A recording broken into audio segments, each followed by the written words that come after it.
আমাদের মিছিল এখনো শেষ হয়ে এসে দুঃখের বিষয় আমার ক্যামেরা বন্ধ হয়ে গেছিল।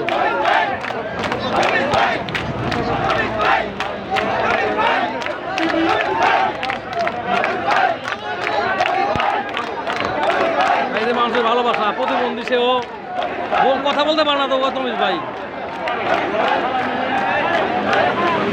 আমাদের 1 নম্বর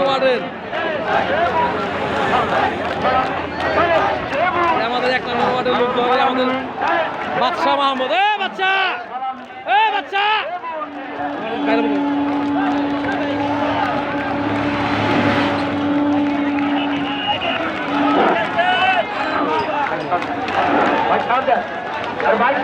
এইমাত্র আমাদের মুরগিরা সব শেষ করলো, পৌঁছাইছে ইনশাল্লাহ। দেখেন আমাদের স্টেজ পরিপূর্ণ হয়ে গেছে ইনশাল্লাহ। ইনশাল্লাহ এই আমাদের